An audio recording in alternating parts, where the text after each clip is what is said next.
All right, I think we're good now. So good morning, everyone, and welcome back to the Adobe XD Daily Creative Challenge, day number 1. That was my fault, I think. I think I chose the wrong event in YouTube, and I went live somewhere else. I don't know where I went live, but I went live somewhere, and people were watching me. But now we're good to go. So good morning, everyone, afternoon or evening, loud and clear. That was my fault. I'm sorry.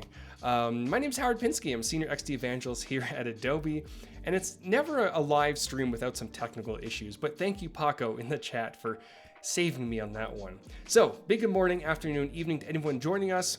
If you are tuning in live, let us know who you are, where you're tuning in from. We're gonna dive straight into things because I wasted, 5 whole minutes dealing with my stupidity. But here we are.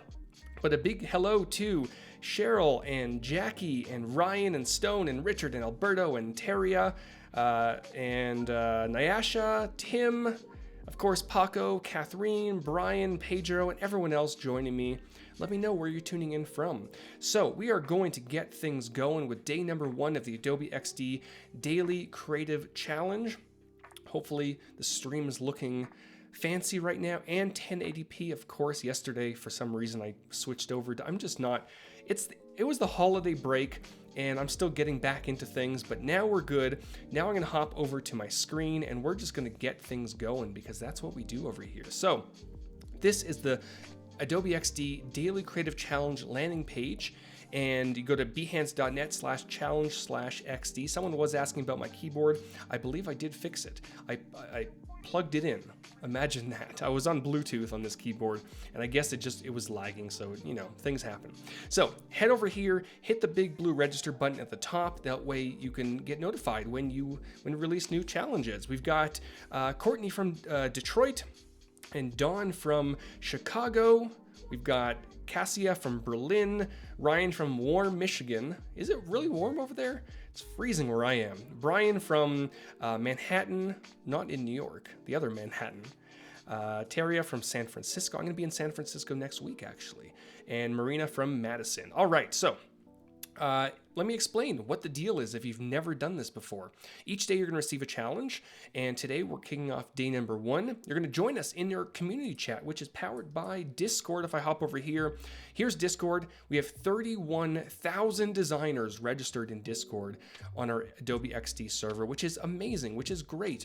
Hop in there, introduce yourself. Once you do start participating in these challenges, you can post it in the feedback section down here if you have questions about XD, or if you want to get tips and tricks or share feedback if you wanted to, you can pop it in there as well. So there's a lot going on in Discord. It's a great place, great people, and have a good time. There's also mentors and moderators, so if you have problems or if you just want, general feedback, hop in there. You can watch us daily, depending on your time zone, 11:30 Pacific time, 11, 12, 1, 2:30 Eastern time. I know in India right now it's midnight, so thank you everyone joining me over there. And then, like I mentioned, you're going to post your work and get feedback. You can also post it on Behance using the keyword XD Daily Challenge. So, diving straight into things, this is day number 1, and we're going to be focusing on one of my favorite features in Adobe XD, repeat grids. And we're going to be designing the donation experience for a buy a book, give a book mobile app. And these challenges over the next 2 weeks are kind of, it's 1 a.m. in India. Oh boy, it's even better. Thank you for joining me over there. So we're kind of doing like social good, social justice kind of things, things to improve the world. There's a lot of people out there who simply can't afford books. So maybe this mobile app, as you're buying books like many of us do on Amazon or Barnes & Noble or wherever it is you buy your books from, there might be an option, or maybe the sole purpose of this app is when you buy a book, comic book, graphic novel, fiction, whatever it might be, then a book is given to someone in need, which would be pretty cool. I know if I had that option, I'm sure maybe something like this exists, but if I had that option, I would definitely take advantage of it. So after this stream is done, you can rewatch this video here if you want to. You can also press get started to grab the file. Hop over to Dropbox, download the file, and this right over here is what it will look like. So this is what we're going to be working with over the next 2 weeks or so. And today is challenge number 1. It's on Tuesday. A little bit about the challenge, focus on repeat grids. There's some inspiration down here if you wanted to, a lot of different resources, including letsxd.com, which I love plugging, not only because I make most of the content on there, because, I think it's a good resource if I do say so myself. If you're just getting started with XD, or if you want some, pro tips and tricks, hop over to letsxd.com and have a good time. All right, so back to Adobe XD. What we're going to do, we're going to start designing. I'm going to hop over here onto this artboard. This is an iPhone XS, 10, 11 Pro. There's a lot of X's in there. I don't know what's happening, but we're going to start designing. And again, we're designing sort of a book experience, a book buying experience that'll also allow us to give a book. So I'm going to be focusing on graphic novels for this one, but of course you can focus on any type of book that you want: comics, fiction, nonfiction, history, whatever it might be. So I'm going to start by laying out a few elements. And I might want some sort of a featured image here at the top. And to do that, I'm simply going to grab my rectangle tool from the left-hand side. I can also use my shortcut key R. And I should note that these challenges, especially at the beginning, are definitely going to be a bit basic. So if you've never used XD before, these will be perfect for you. So I may want to just draw out, let's say, a background right over here. And I can change the fill if I wanted to over to the side, but I will be using an image for this. So I'm going to turn off the border. And the image I want to use, I actually have saved over in Finder. So I'm going to hop over to Finder here. And I have this folder here with a few graphic novels that I downloaded from the internet. But I want to grab this image right here, Goddess Mode. I've never read this one, but maybe it's good. I don't know. Let me know if you have read it. And I'm simply going to drag it directly into Adobe XD. And when you drag it over top of a shape, any shape can be used as a mask. So I can just pop it in there and it's going to automatically mask. Now I'm going to have an sort of like a layer over top of this. So I might want to actually adjust this mask or even adjust the shape, but I'll do that in a moment. I actually want to start laying out some of the other elements. And again, I'm going to simply grab my rectangle tool, draw one out, maybe from the bottom, and I'll pop it somewhere right about here. So at the top here, this is going to be the featured section where it highlights that one specific graphic novel. And then down here, we're going to have a few more that we're going to be displaying with a repeat grid. So now that I have this in place, what I might want to do is maybe round out these corners a little bit. And if you're new to XD, on rectangles and polygons, you have these little tiny handles on the inside of a shape. And when you pull on those, the rounded corners, well, the corners get rounded, just like that. I'll leave it somewhere right about there. 42 pixels looks pretty good. Now, I might not want these ones down here to be rounded.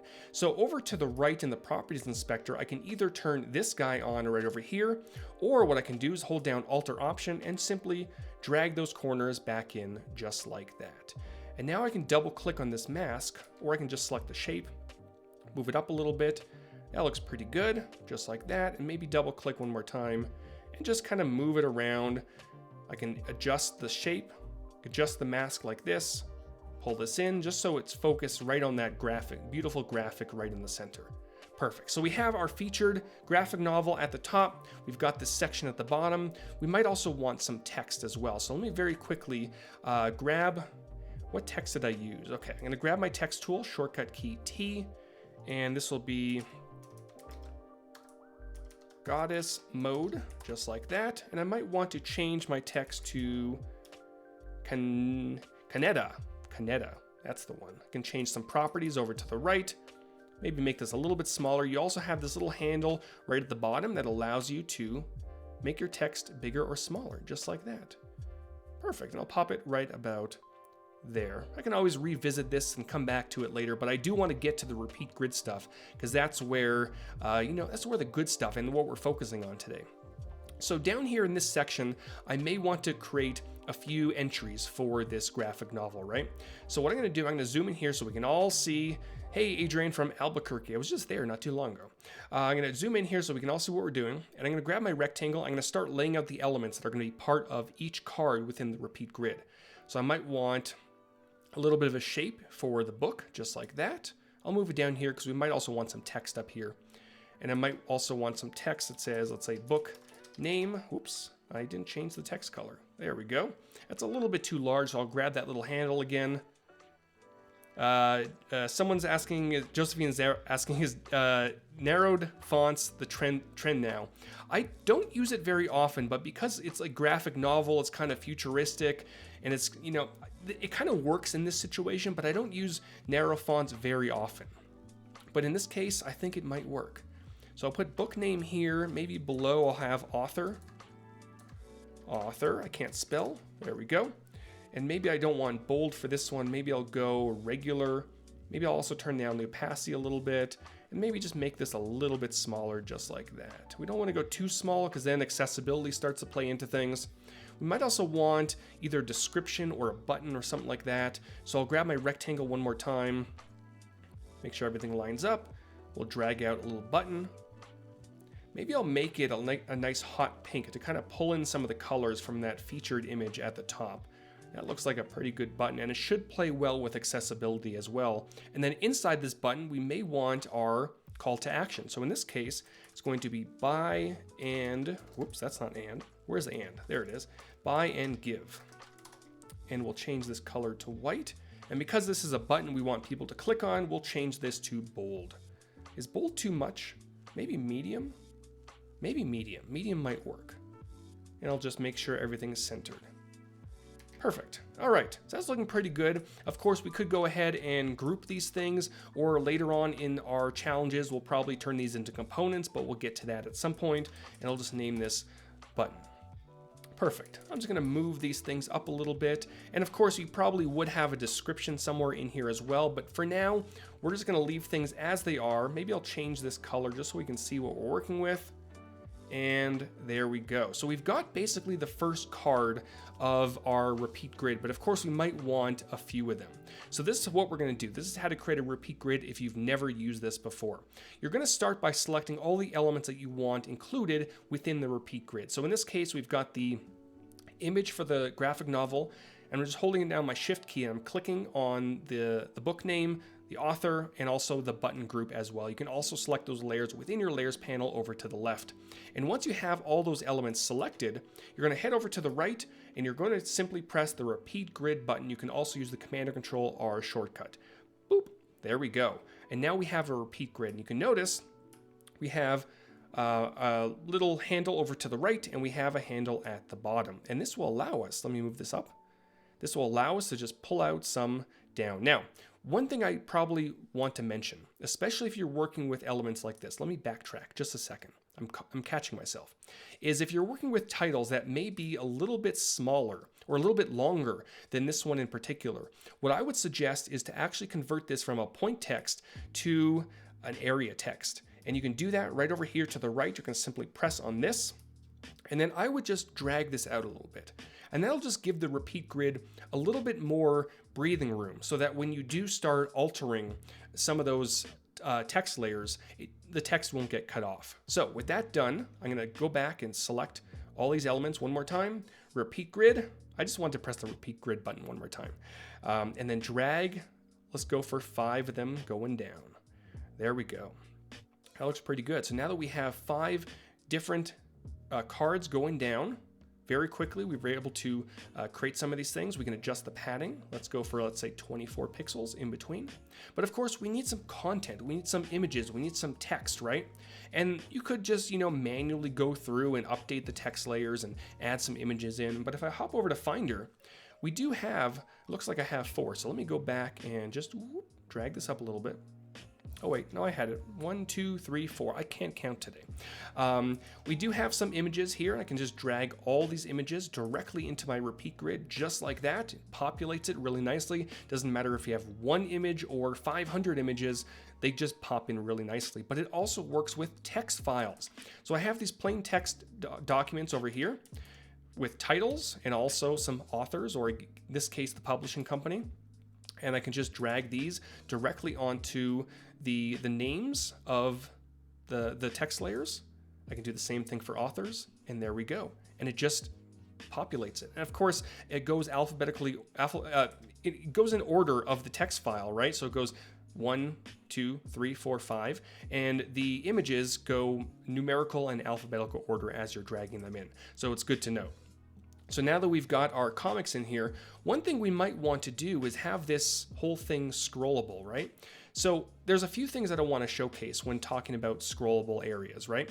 One thing I want to do is want to make this artboard a little bit larger. So I'm going to simply click on the name at the top, which I should probably, name. What should I name this? I'll just name this graphic novels. There we go, graphic novels. I can't spell when I'm live streaming. I don't know what it is. Maybe it's because my keyboard's down here and I don't know, whatever. So I have the artboard selected, and you're gonna notice we have these handles going all around that allows us to adjust the size. And as I pull down, it's actually going to introduce this blue viewport handle, and that will allow us to define what's visible immediately and what's visible on scroll. So now that I have this in place, which is automatically added, if I press the play button at the top to preview this artboard, I can very easily just scroll down to see all the other ones. But what if we want to get a little bit fancy? I love getting fancy, right? What if we wanted this area up here to kind of stay locked into place? This is what we're going to do. We're going to make sure that all of this stuff down here is actually above. It's at the top. So what I can do is I can select the repeat grid, which let me go ahead and name books. And I'm going to select the rectangle as well. I'll just group these. You don't have to group them, but just to make things easier, I'm just going to group them. And now that everything is on top, what we want to do is make sure all this stuff in the background is fixed into place. So I can also group this if I wanted to, just to keep things really nicely organized. Name this featured or feature, I don't know, spelling is hard.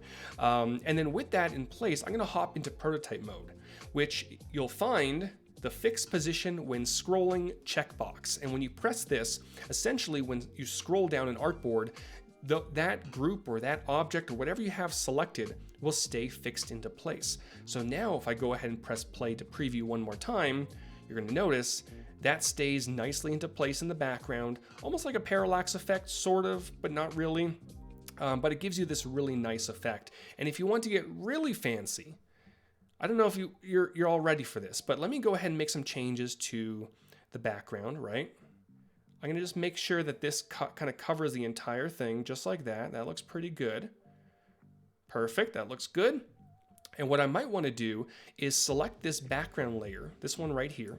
Let me zoom in a little bit and turn on background blur. This is where things get really fancy. Now, obviously that's a lot. That's way too much right there. So I can go ahead and adjust the brightness, right? I can bump it all the way up to 50, and I can also adjust the transparency a little bit so it's not too much in our face. But what's really nice is when we play this now, you're gonna notice, well, one thing you're gonna notice that I didn't make it long enough. So let me go ahead and go back and make this longer. There we go.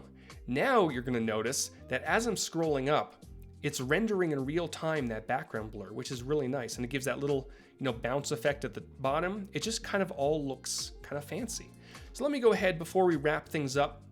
And of course, what I would challenge all of you as you're designing this experience is to really think of what happens when you press the buy and give button. Does it give you some options? Does it take you to another screen? Get super creative with this. I'm really excited to see what all of you do. So what you might want to do now is maybe, add a description. And what's really cool is when you're editing a repeat grid, let me dive into here. Let me grab the text tool. Let me draw one out. You're going to notice, let me change the text color. Whoops. Oh no, where did it go? I missed it. There we go. Change the text color, right? And that didn't work. Description. Change the text color again. You're noticing it's adding that description to all of the repeat grid boxes.